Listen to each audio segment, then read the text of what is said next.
Iaraka iombom-bavaka isika amin'ity anio ity ho an'ny taom-pianarana vaovao sy ireo zanaka malagasy rehetra sy ny monina eto amin'ity tany ity ho amin'izany taom-pianarana izany.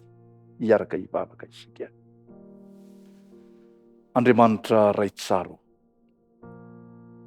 impiry moa izahay no tsy efa nitalao taminao ka noenoinao ary mitantana ny fiainanay tokoa ianao.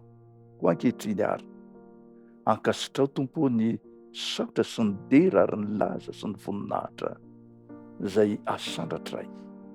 Mamindraha fo aminay Tompo, mamela ny elokay. Amin'ity androany ity izahay dia miompo-po, miompo-panahy noho izao taom-pianarana vaovao manomboka amin'ity androany ity izao.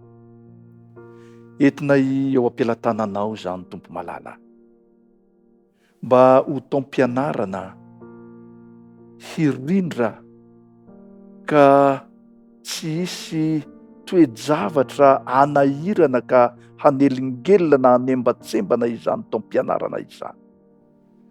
Mivavaka manokana izahay ho an'ireo mpiantsehatra amin'izany, dia ny mpianatra, ny ankizy rehetra, ny tanora, Tompo malalo eny hatramin'ireo lehibe ara. Omeo ny fahasalamana tanteraka, ny fahavononana tanteraka hiatrika izany taom-pianarana izany. Tsy hanao kitotoa fa ho lehilahy sy vehivavy ho vonona tokoa ny handray sy hanefy avy amin'ny fahalalana tsara mba ahazahoana manana vahoaka ho avin'ny firenena manam-pahendrena sy manam-pahalalana. Mangataka anao ary, omeo fahendrena ny mpianatra rehetra ka hifantoka tanteraka amin'izany fianarana izany. Tsy hanana fisainana hafa, tsy hevitra zavatra hafa afa-tsy ny fianarana. Ahazahoan'izy ireo mitombo amin'ny fahalalana tsara.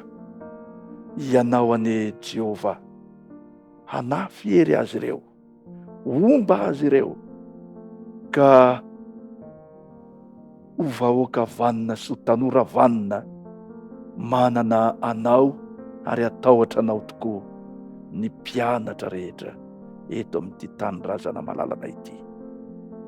Dia hianatra eo an-tongotra tokoa izahay Jehova, misaotra ny amin'ny zavatra rehetra. Amen.